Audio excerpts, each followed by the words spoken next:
The bandwidth for this episode of the AR-15 podcast is sponsored by the Firearms Radio Network. FirearmsRadio.tv.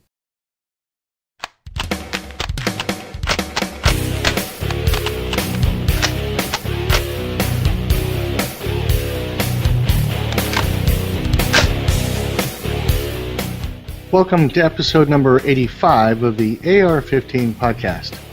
I'm your host, Reed Snyder, and with me today are, well, one of my co-hosts. We were supposed to have two of them, but JW is off traveling for work, and his hotel decided to just totally facepalm him. So it's just Anthony and I tonight. This is a podcast about your favorite black rifle. So this show is for you, whether you're building your first AR or you've been building ARs for years. There's something we can all do to take our black rifle to the next level. So Anthony, it looks like survival of the fittest has pitted you across from me. Ha ha! Yeah, I won for one of the few things that I can win. Actually, did I win? Because if he was here, I'd still be here anyway. So. Yeah, I don't really know what you can take away with that, but suffice it to say that Anthony's with me tonight, and JW's arrangements for the duration just aren't going to allow him to get a good connection. So before we delve too far into the night's show, I'd like to remind everybody out there that it is because of Brownell's that we are having our wonderful opportunity to have a giveaway. So we want you to know that Brownell's also helps make this show possible. We don't want you to forget that Brownell's is there for you anytime you make a mistake, like when Jake shoots a takedown pin to 10 across his avocado green linoleum flooring and it skids under the cabinets. So in keeping with our hiatus during the build, we are putting links into the show notes to episode number 75, where we discussed in great detail what the build was going to consist of and look like. And we also put a link in there for our giveaways tab, which will detail the ins and outs of how to get entered into the contest and how to maximize your opportunities for a win with the drawing when it comes upon us. And so with that in mind, shop for all of your AR-15 parts at Brownell's. You can go to ar15podcast.com/parts, and that will help Brownell's help us even a little bit more. So, right. Anthony, I've had a distressing run of business here with the build, and I've learned, well, I've been reminded of a hard lesson I have learned in the past, and I just want to bring it to the attention of all of our listeners, and it is this. Sometimes your plan for the build just doesn't come together, and it won't ever come together. So today's tip is be flexible. Now, Reed, when you get the barrel back, there's an obligatory thing you have to say. Uh-huh. You can get your cigar, you can hold it up, and I love it when a plan comes together. Yeah, but you say that, will. And here's the problem. My gunsmith, who does great work, and who I respect, came back and gave me a little update on the rifle and his attempts to get the front sight base off. So here's what he said. That gas block isn't coming off. Oh. I carefully milled the pinheads flush to remove any ballooning that occurred during previous efforts, and they still couldn't be driven off. We then tried heating and supercooling, no go. I then tried to center drill them so I could very carefully hollow out the pins and weaken them. These pins wore the heads right off of two new center drills. Somehow these pins have work hardened into kryptonite. I have never seen this phenomenon before. I'm pretty much out of ideas here. So, ergo, it's super gas block. Yeah, if we cannot get the the front side base off, we cannot get the barrel nut for our PRI handguard on, nor can we get the handguard itself on, and that just wouldn't do. So we called Brownells, and they have been, once again, extraordinarily gracious and wonderful. They helped us source a Brownells barrel for the build, and let me just tell you that this upgrade, I think, in many ways may make the build more what I wanted it to be than the Colt barrel ever could have. And let me explain that to you a little bit further. Number one, it's going to have a wild chamber. It's the 223 Wild, which is, I'm fairly certain, the adopted match chamber for, I think, the Marine Corps rifle team. I could be wrong, but I just want to throw that out there. I could be wrong. In any case, the Wild chamber is really kind of a bridge the gap approach by I guess, a innovative gunsmith who figured out a way to adjust the lead on it so that you could have a much safer use of 5.56 ammunition in a 223 chamber. What that allows is the use of 223 ammunition in its more accurate chambering and still also use the 5.56 ammunition. So it's kind of a bridge the gap approach as opposed to the military, which is a little sloppier, so you can use the 5.56, but because of its slop, the 223 doesn't give you the performance that it may be capable of, like you'd see perhaps in a bolt gun. So the Wild chamber, I think, is really kind of a good middle ground because I think realistically you're more likely to see 223 ammo on the shelf, and it's going to be 55 grain, and I think that to give you the opportunity to shoot something with a relative degree of accuracy is probably a better option. And I think that the second thing, which I'm more pleased with than the chamber, is that it is a 1-in-8 twist chamber, which means that it more effectively bridges the gap for the larger rounds. Now, never having delved too deeply into it, I don't know if the 80 grain and 90 grain, and I think there's even 100 grain bullets, barring magazine length, I don't know that you're going to see the 1-in-8 be able to handle those bigger bullets and spin them up to speed the way that they need to be. But I know that the 77 grain, the cartridge I'm trying to hand load to specs on, is more than capable of getting the accuracy it needs out of a 1-in-8 twist barrel. So the Colt was a 1-in-9, and because of that, I think that some of the larger bullets would have been out of its reach.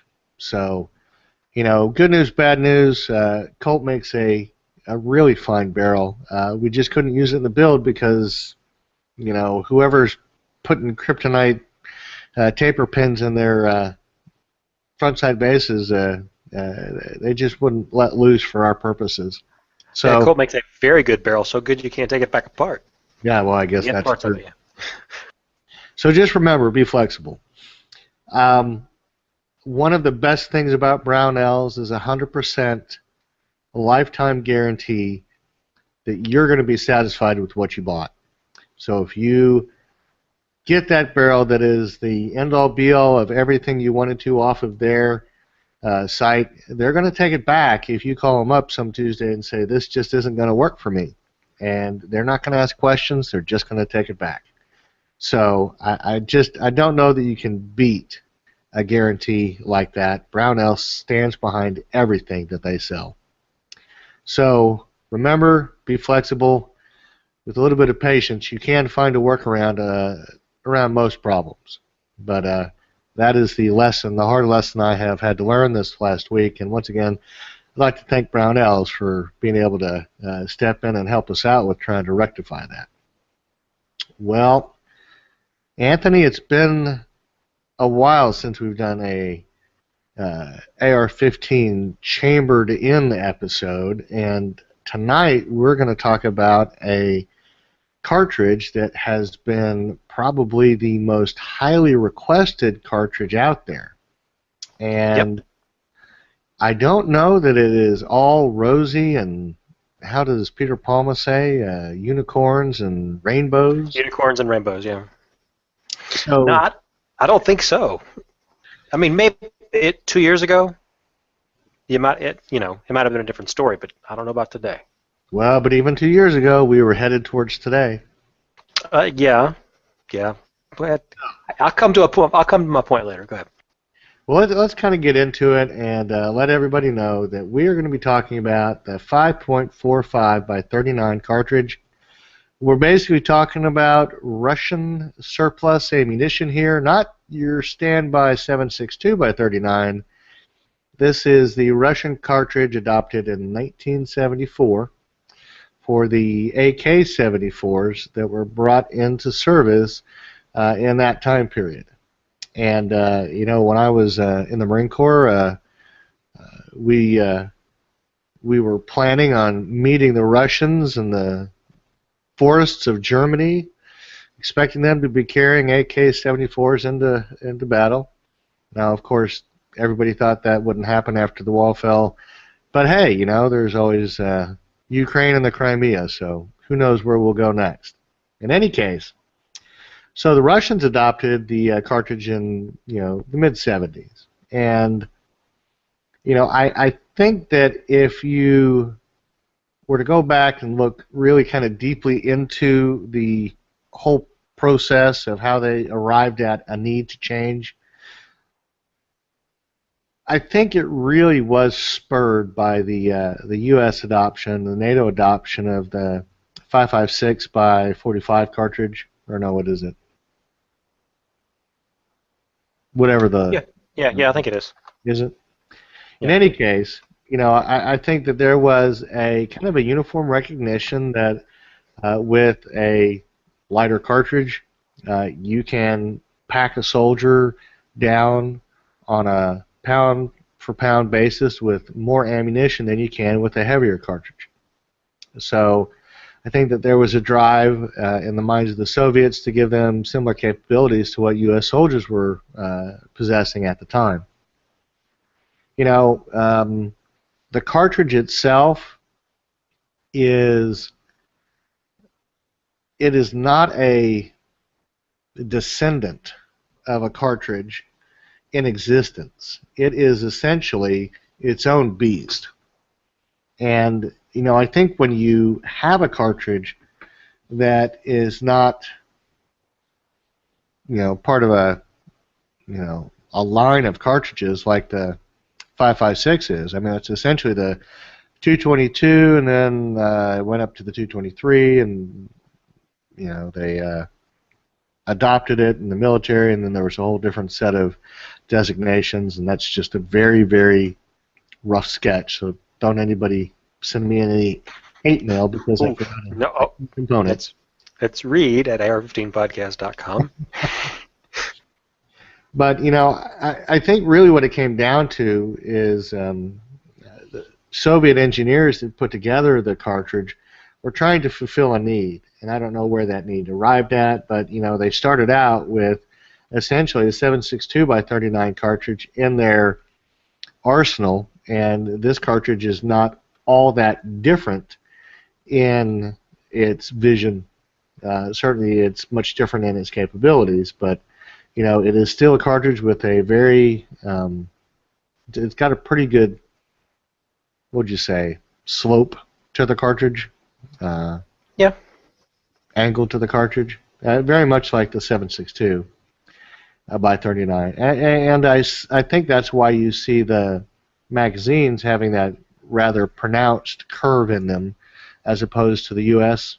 Magazines that we have straight wall cartridges in our 223 and our 308 and 30-06 for the most part. I think there is some slight curvature, but that allows us to have much more straight magazines as opposed to what we see in the Soviet rifles.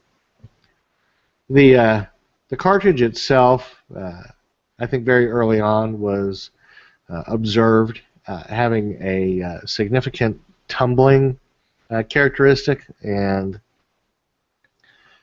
there is some speculation that the rifle itself was, or the cartridge itself, was designed for that purpose. Now, Yep. I've read things, I've heard things that indicate that the U.S. 5.56 cartridge has certain tumbling characteristics that may have been a part of its development. You know, I really don't know at this point because I don't have any way of vetting the sources, but I don't know that if you're going to talk, you know, 1965 to 1970, whether anything that was fielded in the 223, the 5.56, was ever designed with that intentionally. You know, perhaps more recently, I don't know about then. In any case, I think that one of the most challenging aspects of the cartridge is, well, I guess there are a number of very challenging issues with the cartridge, but Yeah, but there's one that's a little bit more challenging than the others at this time, right? well, and here's the thing. Right now, the majority of the cartridges are constructed in a way that essentially puts a steel penetrator in the bullet. As a result, they have the characteristic of being armor piercing, and due to various federal laws against pistols being given armor piercing ammunition, the government, and I believe through the ATF and its various authorities, have basically restricted the import of most or virtually all of that ammunition because of those penetrator cores. And essentially the law is that you cannot have a armor-piercing round for a pistol caliber. Yep. And they're currently a commercially available pistol in that caliber. And so the ATF's position is that now that there is a commercially viable pistol that's chambered to the 5.45 by 39 caliber, you can't import it anymore. Yeah, I was gonna, it's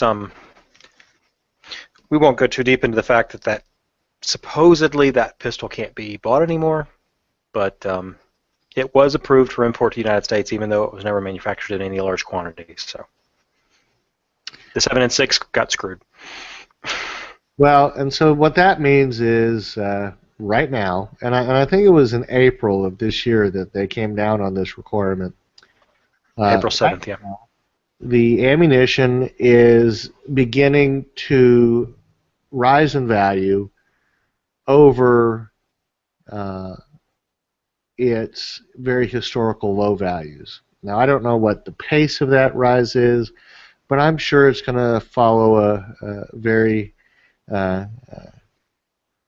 accurately predictable supply and demand curve. So as it begins to become scarcer and scarcer, you're going to see the price go up higher and higher.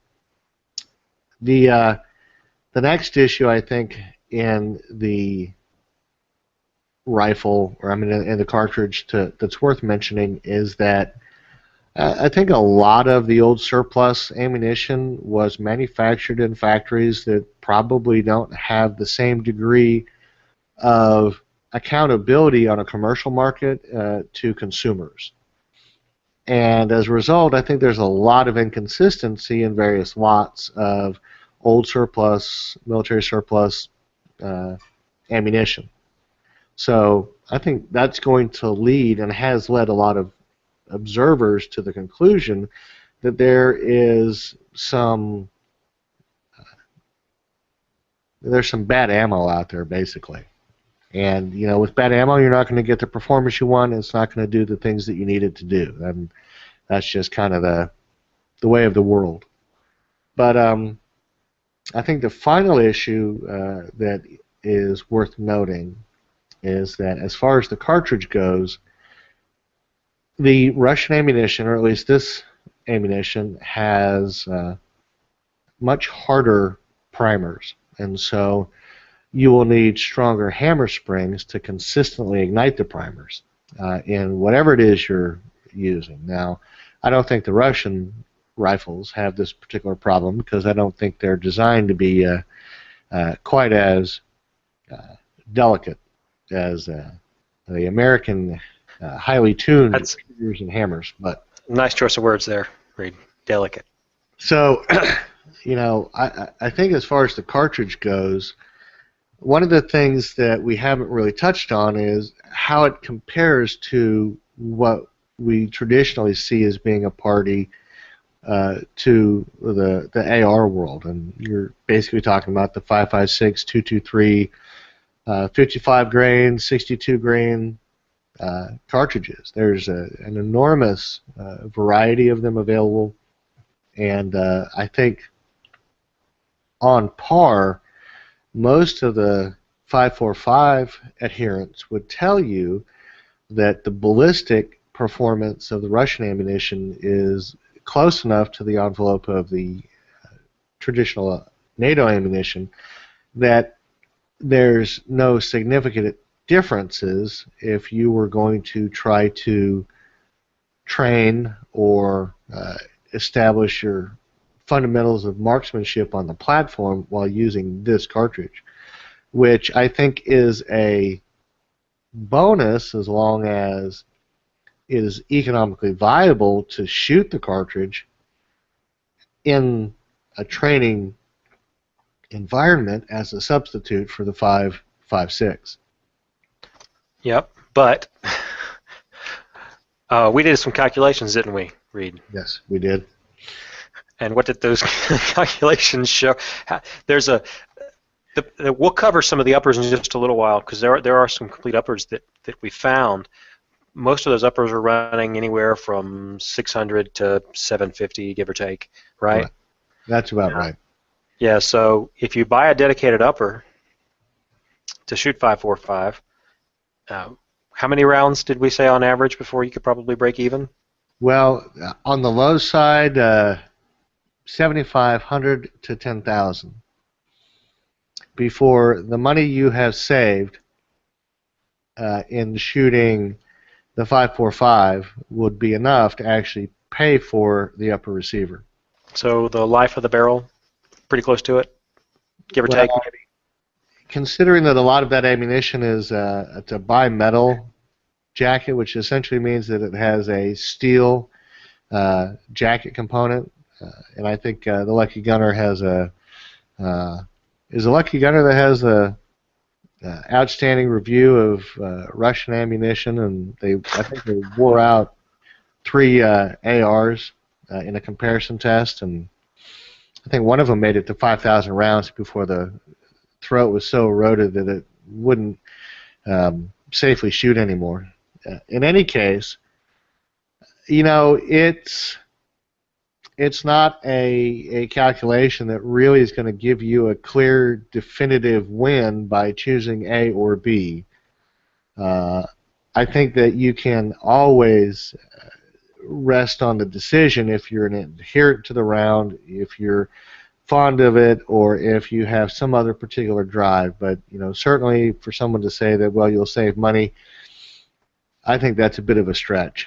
I think you might break even if you got a chance to shoot that many rounds, but frankly, I don't know too many people that'll wear out a barrel. I don't know too many people that'll shoot 7,500 rounds in a rifle in the lifetime that they've owned it. So yep.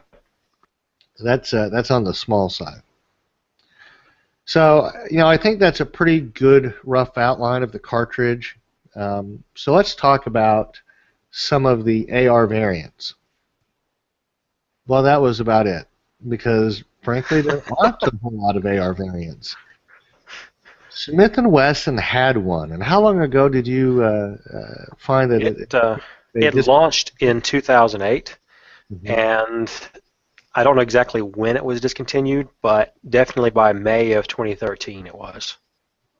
So it is real hard to find a factory rifle, as far as we could tell, that is kind of natively chambered in the 5.45 by 39.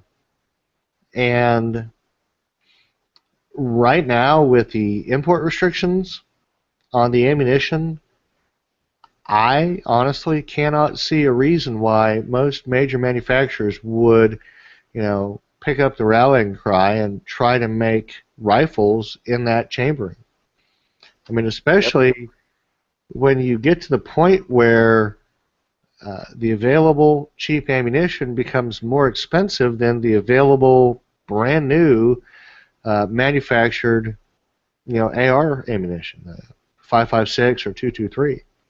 And when that happens, I really don't think that there's anything that is going to compel many people to get into the 5.45 by 39. Now, of course, I'm sure that somebody's out there sitting on a pallet of the stuff, and 7,500 rounds is just a drop in the bucket to what's sitting in the bunker. But I don't think that that I could make it make sense.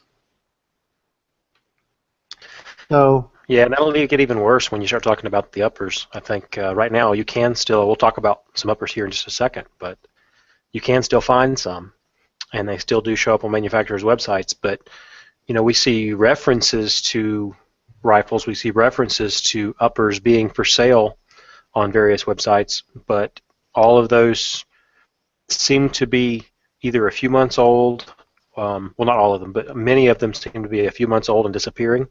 Or you'll see the reference on a specific reseller's website, and then you go back to the manufacturer's website, and you can't find a reference to the material anymore, so maybe the dealer, the reseller, is just working off of existing stock. Yeah. So clearing out the old inventory. Yep. So, here's another example. We talked about, we have talked about in the past about the Tavor rifle. And at one point, they had fully intended to provide a conversion system for the Tavor. And it's not a system that's that old at all, but they've absolutely abandoned the idea. And I would hazard to guess it's due strictly because of the ban on the ammunition and what that's going to do to the price model for your average consumer. So, well, let's get into some of the upper receivers that Anthony found for us. So, Smith & Wesson had a build that was a full rifle. They also had an upper receiver, and it doesn't appear that you could find it on the Smith & Wesson website, but that's correct. It did seem like you could find it in Gunbroker and a couple of other manufacturers. That's correct. Retailers' websites. Correct. So, Anthony, why don't you go ahead and tell us what more you found? Well, we looked, and we also found Adams Arms upper, and the price on that is actually at Brownell's. So, yay for Brownell's. It was around $573, give or take. And, Adams Arms has a pretty good name to it. This particular upper doesn't have the greatest review here. It only has one single review, so it is available from Adams Arms. We did see a lot of mentions to this Holdra Arms, which I'm not familiar with that company, but Holdra Arms has one online. The MSRP is $639, so it's probably actual street price is probably somewhere in the neighborhood of the same as the Adams Arms there. And Voodoo Innovations, actually, those were the only two complete uppers that I was able to find, Reed. But we do have some conversion kits. I don't know if you want to, or conversion parts, I should say, if you want to talk about any of those. Well, we also, did you mention the Olympic? Oh, no, I did not. I apologize. Yeah, because I couldn't find on their website, but you were able to find a mention of that on Slick Guns, yeah. And there was also an LWRC 5.45 upper receiver, but frankly, it was almost $1,500 for the upper receiver. Yeah. And so, I think if that's your model, I mean... What do you think the reasoning behind that was? They do manufacture some pretty high-end, tight-spec equipment, firearms and accessories and everything. But I'm not certain when it comes to an upper receiver why they would be able to command that kind of price. And really from my perspective, I think that in some respects it's the name, but it's a reputation earned, it's attention to detail, willingness to put the time into quality control, design, and all of the other components of manufacturing high quality equipment. Yeah, I know that they're known for really high quality stuff, but Well, I think it was LWRC that was on a recent Recoil magazine cover and had a pretty interesting rifle, wasn't it? Yeah, probably. Actually, I may have that one somewhere. In any case, whether or not it's worth that in terms of the quality is irrelevant if it's an upper receiver you won't be able to use once the ammunition disappears or becomes so economically unviable you'd rather shoot an LWRC upper receiver just basically in a 5.56. But why don't you touch on the Voodoo Innovations barrel and bolt that you found? Yeah, so we did find on Brownell's website, actually, we did find a Voodoo Innovations barrel. It's a 1-8 twist. This one, particular one, I think was it's a 16-inch length barrel. I think there are some different lengths that are available. Also, we were able to find, and it is a proper .75 gas block, so you should be able to just stick it in your rifle without too much trouble. As a little bit of the trouble as changing a barrel is, anyway. And that looks like a decent little barrel, and I think Voodoo Innovations has a pretty good name behind them from what I've read and seen, though I haven't actually had my hands on any of their stuff at this point. And the same company, Voodoo Innovations, also has a nice bolt for your AR-15 that runs 5.45x39 properly. And I'm not a bolt expert by any stretch of the imagination, but this looks like a good, solid, standard bolt. So I imagine it would probably do everything that was required of it. And I thought it was kind of nice that they actually offered a full conversion kit. Voodoo Innovations did as well, because unless I'm crazy, Reed, you can't use the same magazines, correct? Well, you can, but once again, it's the whole problem of a tapered cartridge. We've seen it in the 7.62x39. Reliability issues. Exactly. And I think that if you're to look at the LAR-47 Rock River Arms answer to the 7.62x39 in an AR platform, just recently Colt manufactured basically a Colt AK for one of our Arab allies, and it is, once again, it has a lower receiver designed to accept the AK magazines. And the taper on the 5.45 is not as severe, but it's still there. It's going to cause problems because it exists. And if you go and talk to some of the old adherents to the 5.45, the early adopters and fans, going back into the 08, it's probably about the earliest mention I could find. I mean, you've got a lot of people that have sorted through it. There were a couple of custom magazine manufacturers. People have modified standard AR magazines and found ways and workarounds to get them to work, but it's one of those things where, unlike the 5.56 with its native magazine, or an AK-74 with its native magazine, you're not going to find a 100% reliable every time solution for what you buy off the shelf. You may find yourself in a hit or miss situation, one that works, one that doesn't, two that work fine, two that don't work. There are a couple of ways to, fix this. I've heard mention of HK AR magazines being the cat's meow. I've heard mention of basically going back to the old followers because they apparently dipped and tilted enough to help with feeding the tapered cartridge. And of course, the replacement, they were replaced because of tilting by anti-tilt followers. So, all of that stuff is anecdotal. I don't know that there is any readily available information today about what you need to have. But when it comes to most of the uppers, they come with a magazine. Obviously, Voodoo Innovations thinks that it's relevant enough to provide a magazine.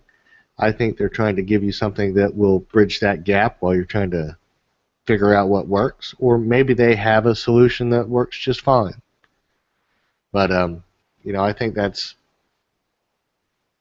part and parcel to anything that is going to fit in the AR magwell, because it has a good long stretch of straight aluminum, and it's not expecting a tapered cartridge to be fed through a magazine through that magwell. So it's part of what you have to live with if that's the route you're going to take. Yeah, and the other thing that was nice about this conversion kit from Voodoo Innovations is that it also comes with a flash hider, which is nice for the barrel that you've got, so you don't have to worry about changing out your flash hiders. And it also has a hammer spring. Like Reed said, you're going to need a better hammer spring sometimes to make sure that you hit that primer good. So I'm sure that's probably a little bit stiffer hammer spring that you can put into your trigger group there, right? Right. I'm wondering if that flash hider was so that you can fire corrosive surplus ammunition. Could be. Of course, now, the Wolf stuff is steel case, but it's non-corrosive, right? Well, are we talking about 5.56 or 2.23, or are we talking about 5.45? I think, I thought I saw, I probably won't be able to find it again if I try to go look, but I thought I saw some 5.45 that was non-corrosive, but... at this point, I don't know what's out there. If you're talking about military surplus, I don't know that you can actually guarantee it's non-corrosive. I think more than likely you're going to find the old cheap Russian ammunition may very well be corrosive. But I think that really when you look at it, a lot of those old Eastern European nations who broke away from the old Soviet Republic and essentially had to get on with the business of getting on, came to the market with their old ammunition plants and factories and started producing for export. Well, I think when you do that, you have to basically live up to the expectations of your audience, and so I'm sure that much of that ammunition is intended to be built with a view towards what American consumers want, which is essentially non-corrosive ammunition. Yep. And because they've got a particular facility in generating huge quantities of that in steel-cased variants and whatever other requirements for bullets that they have, they've been able to assemble cartridges that satisfy a great many American consumers.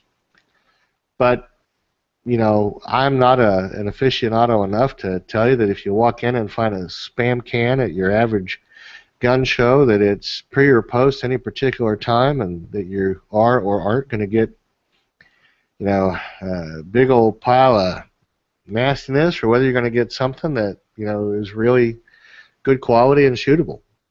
So I think that the difficulty is unless you understand Cyrillic writing and read Russian, you're going to have a hard time figuring that out for yourself.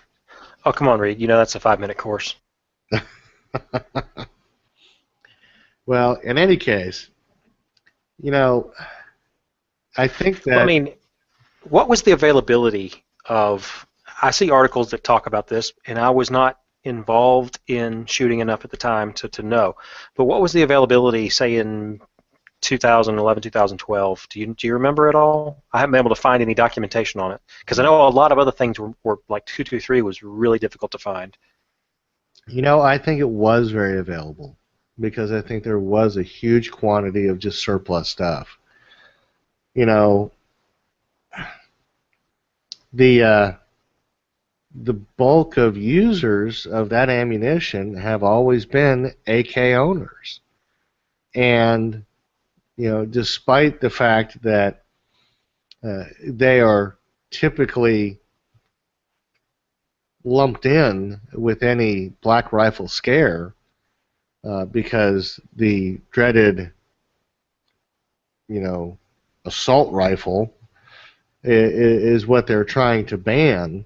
I think realistically, if the consumers are driven towards ARs and what the ARs typically are chambered in and what the ARs typically shoot, I think that you basically leave all that ammunition on the shelves for the AK users and shooters to go out and buy themselves. Were they as afraid of its lack of availability? I don't know, but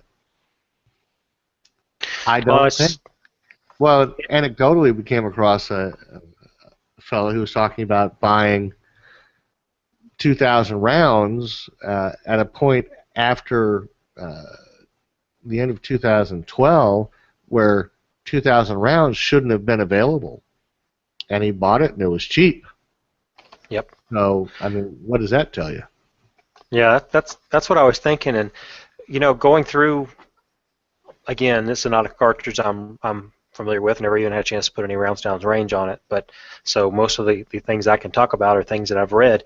Most of the posts that you see referencing interest forum posts and articles and whatnot fall in both ammo shortages. We see a lot of interest in 2008, 2009, and again, that's when Smith & Wesson launched their full rifle, was in 08. And then we see a lot of interest in 12, 13. So Right. That seems to be why, it was cheap compared to 223, 5.56, so people thought, well, I can still shoot a better cartridge than a 22, and 22 is not even available. So. Right. Well, I think that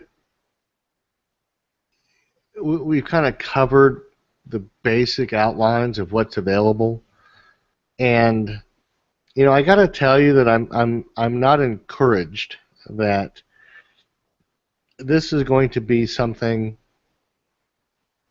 widely available to fans of the modern sporting rifle, and I think it's just going to be a gap that will soon close between ammunition available at a reasonable price on the 5.45 side and what we've all grown accustomed to as far as the price for good 5.56 ammo.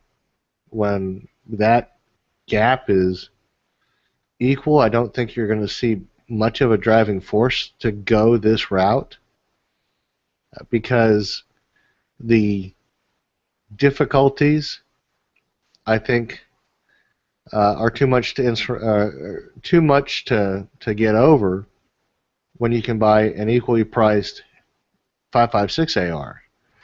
Yep.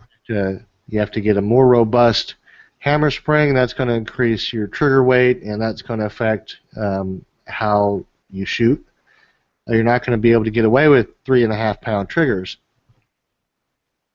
You're going to have ammunition that has the potential of being unreliable, that has the potential of being corrosive, that has the potential of wearing out barrels due to bimetal jackets, and is typically chambered in steel jackets, which a lot of people have issues with, whether they are anecdotal or whether they're based in empirical understandings of some fundamental difference of steel versus brass. People still recognize or feel there's a difference in quality because of the two. And Yep. add to it all these other kind of lesser issues like magazine difficulties, feeding difficulties because of a tapered round, your curve of acceptability, viability, just begins to diminish in terms of what you can do with the 5.56. And so to me that just says that this is not going to be something that is going to have any staying power in the AR world, except for those people who are just absolutely in love with the cartridge. And it doesn't perform in any lesser capacity, so those who are, just sold on it, I think, can more than adequately stay in it and continue to shoot what they love to shoot. But if history is any indicator and supply dries up to a point where you just can't find it, then that price will be astronomical. Hoarders will hoard, gougers will gouge, profiteers will profiteer, and at some point along that, they're going to be driven to this particular cartridge, and that's just going to make it worse. So I know that we've had a bunch of listeners that would just love to kind of get into this, but I think the dynamics of the world have changed enough where 5.45 by 39 just isn't going to be viable. What are your thoughts? I mean, I agree. It's just, I'm not going to spend $600 to save 8 cents a round. It's just, cost-wise, it just doesn't make any sense. And I know that you and I don't have the hands-on experience to talk about the tumbling of the rounds, but the paper targets that I've seen at 25 and 50 yards are showing the rounds going through sideways. So, and I would say that's probably bad ammunition lots. Very well could be. The capabilities of the cartridge. And it was a two different builds that the guy had that it was on an article, and you never can tell, whether there was, maybe he tuned the builds later and got it corrected too. There could be any number of different things, but right. If it's likely to tumble, if it's that's what it's kind of known for, may not affect the ballistics enormously the way I shoot anyway, but I think I'm better off, especially at not that much of a difference in price per round. If I've already shelled out $600, it's going to take me forever to make that up. I probably never would. Right. Well, and I think that's the difficulty with going into a build with that in mind, because now that you've got $600 into an upper, even if it's your first and it's your only dollar spent, at the moment in time that the ammunition becomes too expensive to shoot because supply drops to unacceptable levels, now you're stuck with a rifle that nobody else wants because they're facing the same issues you are. And if you really want to go out there and be able to shoot ammunition in any large quantities, you're going to have to go to another upper. So, it's a tough sell in my mind. It really is a tough sell. I don't know why you'd want to go in this direction.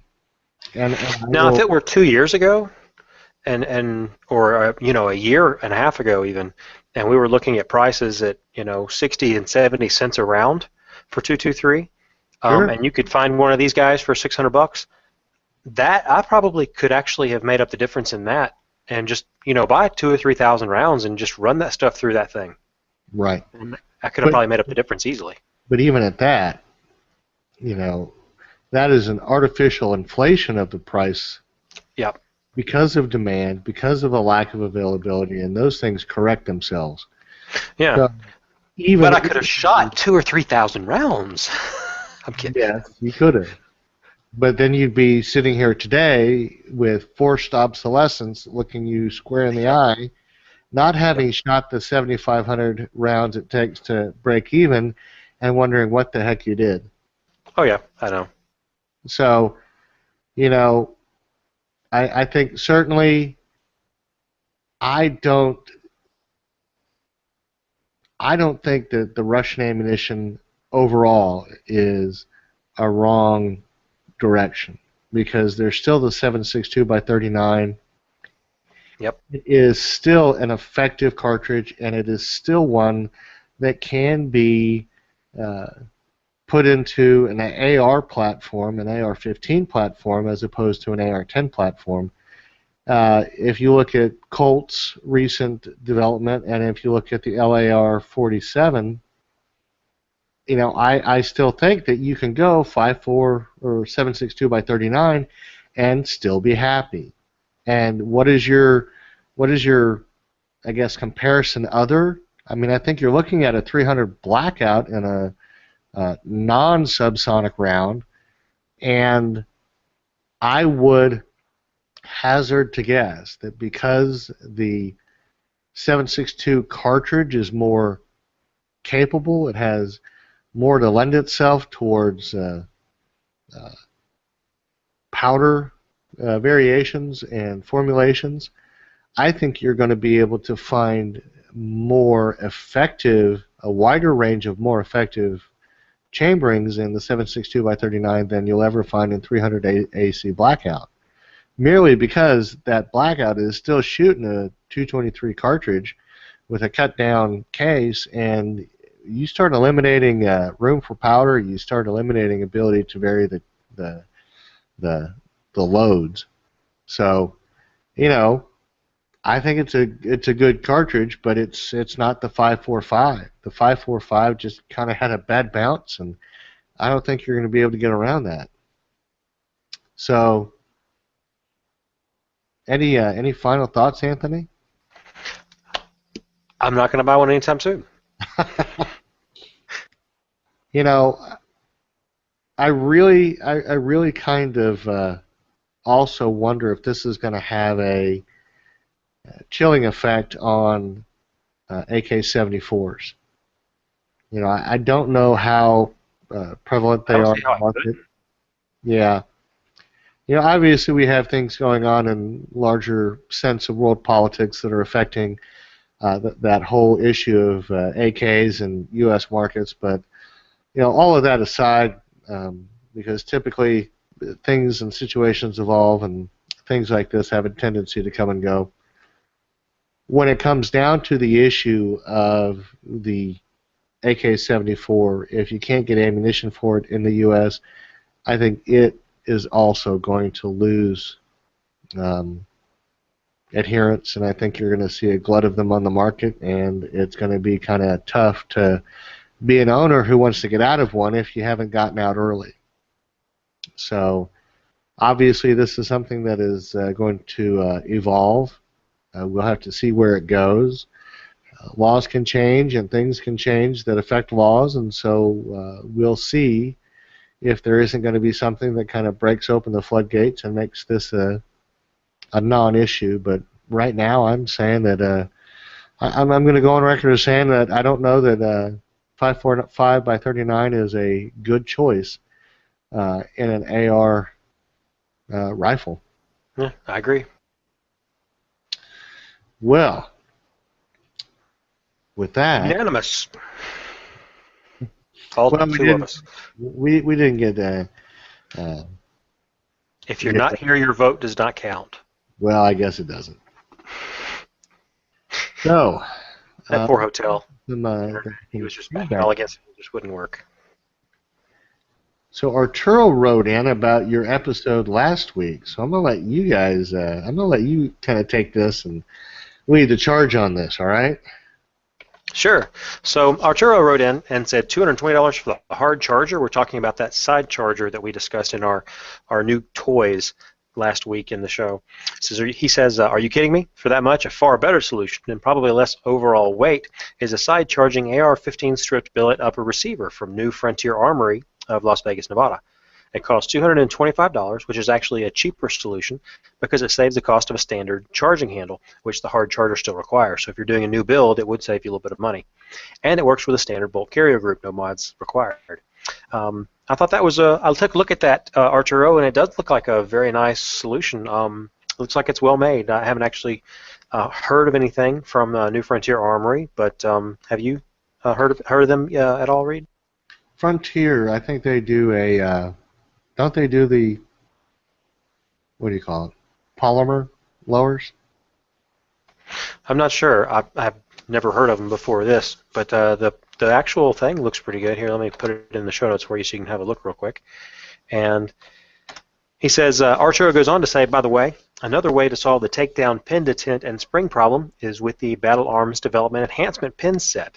They're the bad EPS. And I took a look at that, and that actually does look very, very interesting. Rainier Arms has a set of them, and I was just taking a look, and it does look like that they would be kind of a nice little way. I still think regardless, there's always going to be a possibility that any sort of a spring is going to go bouncing across the room, but it does look like it might help it not be as likely to, perhaps. Well, and I actually have this. Oh, cool. The pin set with that, it's got a little, what do you call it, a rare earth magnet, high magnetic, very, very magnetized, and it does a great job of holding the whole assembly together as you're trying to put your pin detent in place. So I think it's just a very, very innovative way to solve the problem. I mean, obviously that means that you're going to have to go with a new pin set, which, I mean, they're very nicely designed. I think that they've got a lot to I guess a lot to promote themselves. There's some design there. So let me ask you a question about pin detents before we move forward real quick. Uh-huh. Do they decide to jump out of your rifle more often? I say they like to have a brain or something. Do you have that issue happen more often when you are putting them in or taking them out? Oh, when you're putting them in. Really? Yeah. Huh. So when I take them out, I usually get a safety pin through the hole in the takedown pin or the pivot pin, so that when it's depressed enough that I can rotate the pin, the pivot pin, it's no longer in the channel that detent, and so it's not going to restrict movement. At which point I can put my whole palm over that part of my receiver, and as I pull the pin out, the detent will basically just spring into my palm, and all of its force is deflected out, rendered useless, and then I can just disassemble it the rest of the way. But no, I lose all of my detent when I'm trying to put the darn thing in every time. But oh, so that'll be on video when you're building the new rifle, right? No, because I have Brownell's pin detent installation tool. Oh, that's right. Oh, well, you should do it once without it, just to show people what it looks like to have it fly across the room. No. On purpose. You're doing it on purpose. Nope. And then you can show how good the tool is and what a difference it makes. Well, anybody that's lost one or a dozen of those will understand exactly how special that tool is. Oh, yeah. But it is Frontier Armory that does the Polymer Lower receivers. So. Oh, very cool. Well, let's see. And once again, it looks like you guys are on the hot seat for the next couple pieces of feedback here. So why don't you go ahead and let's see. Sure. DBUI 72. Dubai. I don't know. DBUI, Dubai. I'm not sure how you pronounce that one. 72. 72 proves to be a popular number, by the way, this evening, guys. Hey, guys. He says, I want to provide a mention for the Frontier Armory side charging upper, which is very similar. It's the same thing we just basically heard about from Arturo. I just bought one, and it's great. You can use any bolt carrier, and you can charge it without removing your eyes from a scope. So, have you actually used any of the side charging handles, Reed? I have, but it hasn't been in a conversion or a purpose-built upper. I used Adcore's rifle, which has a side charging handle, which is ambidextrous, that is part and parcel to the manufacturing of the rifle. And they have a free-floating barrel, so it's not in the upper receiver, but rather in the forend. So really what ends up happening is your support arm rests in the same vicinity as the charging handle, and it is incredibly intuitive how you just basically break your hold, grab your charging handle, and cycle it without really ever needing to, take your cheek up off the stock weld and or cheek weld and kind of break that sight picture, or your concentration, your focus on the end of that rifle. Yeah, very cool. Yeah, so that's a second vote there for the Frontier Armory side charging upper. So I would like to get more feedback, guys. Anything like that, any new toys that you found or other things that you're using that are really useful, please let us know. Our next one is another new little piece of toy, a little piece of kit that came from Darkstar72. He says, I also want to throw a shout for the Rubber City Armory low mass bolt with an adjustable gas key and the JP Enterprise recoil system, as pictured in the above picture, and unfortunately I didn't have the picture handy. This combination makes my AR build shoot super smooth. So do you have experience with a low mass bolt with an adjustable gas key or anything like that for a regular non-piston? I don't. And to be honest with you, I have always really had a lot of good luck with the heavier mass bolts. To date, I haven't come up with a reason why I'd want to go to a lower mass bolt. And, I'm sure that if I wanted to kind of pick up the cyclic rate, you could get a lower mass bolt and some stiffer springs. And that, I think that would settle any bolt bounce and cause you to cycle a little faster. But, that is certainly dependent on the build and the choices you've made, and I've just never gone that direction. But they do look nice. Yeah, I was taking a look at some of those parts there, and it looks like it could be really interesting. So if anybody else has any other feedback, please let us know. Well, Darkstar, well, this is another piece of feedback from the very same Darkstar72. He basically says he just finished his AR build using the slim handguard design with an SLR Solo Light. And I've never heard of this handguard. Does this sound familiar to you, Anthony? Remember who you're talking to. No, I remember I'm the AR-15 newbie. Yes, but you're the obsessed. I know the techie, always reading everything. Yeah. No, I haven't heard of it, unfortunately. It's not something that I've come across at this point. So, certainly what I see of it, it seems really very well built. It's got I think a smaller inner diameter than the MI, the Midwest Industries. It is key mod. I don't know about its weight.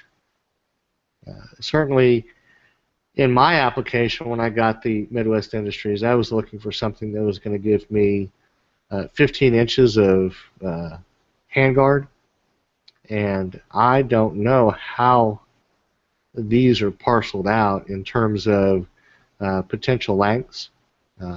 It does seem that there's lengths between 7 inches and 15, but I don't know what iterations in the middle there are. So, if it's 2 different handguards or 5 different handguards. But, they look nice. I haven't seen the barrel nut, so I'm not really sure conceptually what that's going to look like. I think that's an important piece if you're going to get really kind of thin on your handguard, because you need something that's going to really kind of secure that to your upper receiver, or else I think you do risk a little bit of flex that I don't think is going to be conducive to hard use. But that's all I know about that. In any case, Darkstar does say it's a quick, easy, it's a great, easy, quick remove design is what he calls it. So very stable and light. says the only negative is that it is too small to fit a suppressor inside because of the slim design. Certainly I think that you're at a point here where the prevalence of suppressors is becoming a part of design concept when people sit down to figure out what their builds are going to look like. Certainly if you think that that's in your future, it's a big consideration to find out whether you're going to actually put together a rifle that'll handle one, that'll work with one in terms of that SBR, versus having to go back and reimagine everything when the time comes. So Dark Star, thanks for writing in with that. That's some good positive feedback. Yeah, for sure. So once again, we're getting ready to close out a show. So I want to remind everybody that we do very much appreciate all the feedback that you send us. I want to let you know that we want you to send us feedback about the show tonight, the 545 by 39, and tell us what your experiences have been and what your thoughts are. I think that as a cartridge, there is nothing wrong with it. I think that it just is unfortunately caught at the wrong place and the wrong time to have the same kind of momentum that some of the other choices out there have. So it's just kind of a bad luck deal for the 545, but let us know what you guys have to say about it. And Anthony, unless you have anything to add, I think that's it for me. No, I just want all of our guys to go shooting and bring us some good stories. So always love to hear the stories from you guys when you get out on the range. You can always go to the range too once in a while. Hey, well, you didn't get to come in last week. I got to talk with JW just a little bit. I got to go out a couple of weeks ago. Spend a little bit of time by myself, completely alone at the range, and do some really kind of fun little moving drills and stuff. I had a lot of fun. Found out I can shoot moving, standing up better than I can lying down still. There's something wrong with that picture, but that was the fact for the day. Yes, so. There's something very wrong. I think we need to work on your fundamentals of marksmanship. Yep, for sure. That's one of my next tasks. That I'm waiting on some sort of a training course I can find somewhere local that I can get to. So, yep, for sure. All right. Well, as always, you can enter the AR-15 podcast rifle giveaway. Again, we're keeping that open until September 30th. Sponsored by Brownells, by going to ar15podcast.com/winner. At that page, you can sign up for the Firearms Radio Network mailing list, and that will give you one entry. The other two entries, you can leave, for the other two possible entries, you can leave feedback, written feedback, on iTunes and Stitcher. So you can be entered up to 3 times, not 3 times per week, not 3 times per month, but 3 times total. Now, we've talked about this before. If you have already left feedback on iTunes prior to the start of the contest, you need to go back in and edit that so that you can resubmit that, and it will then enter you into the contest. As always, you can send any questions or comments, which we absolutely love to get feedback from you guys, to feedback@ar15podcast.com. And yes, we do know this works. You can send us a recorded voicemail by using the SpeakPipe plugin on the right-hand side of the AR-15 podcast website. I'm going to challenge our listeners here, Reed. I want somebody to go onto the website and click that link and send us some feedback that way. Give us a good, funny story or some other tidbit of information, and let us hear your voice. As always, you can subscribe and listen to the AR-15 podcast for free if you're listening to us from maybe a friend's iPod or some other means at firearmsradio.tv/iTunes. So find us there and you can subscribe to the podcast. Be sure to leave an iTunes review. Again, that helps us place higher in the searches for potential listeners, which brings us more listeners, which brings us more opportunities to bring more information to you and better information. Share your pics with us at Flickr, flickr.com/groups/Black Rifle. I want everybody to share pictures there with us. And then follow us on Google+. And you can watch us live on Monday nights when we record typically at youtube.com/firearms. Excuse me. Backwards on that one. firearmsradio.tv/plus. You can also watch us live on YouTube when we post the link. or you can watch all previous episodes at youtube.com/firearmsradio. You can follow Firearms Radio Network on Facebook at facebook.com/firearmsradio and get wonderful information from all the different podcasts. They're on Facebook and at the firearmsradio.tv webpage. Don't forget to use our Brownell's affiliate link for all of your AR-15 parts. Brownell's is a fabulous sponsor, so we definitely want to encourage you to do that. Go to ar15podcast.com/parts. And of course, everybody shops at Amazon, so be sure, please, to use our Amazon affiliate link by clicking on one of the Amazon banners on the firearmsradio.tv website. And that's it, Reed. So I've been looking at iTunes, and we have an enormous amount of extremely positive, great feedback from all of our listeners. I do want to remind you that there is a small cadre of listeners who left feedback with no written component. As a result, if you intended to enter the drawing, we actually don't know who you are because iTunes doesn't tell us, but you have the ability to go back and fix that by updating your written, updating your feedback into written feedback. And I really would hate for any of you guys to miss out, but I mean, that's a pretty big number of guys that just came in and gave it a 5-star rating and went on about their business. So we appreciate the 5 stars, but we want to be able to give them that opportunity to win the custom AR we're building. Absolutely.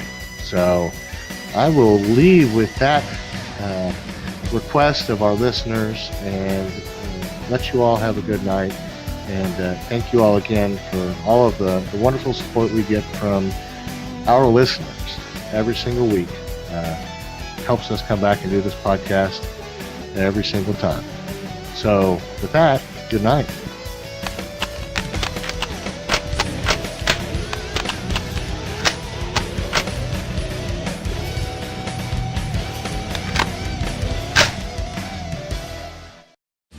This has been a production of the Firearms Radio Network. You can find more information at firearmsradio.tv.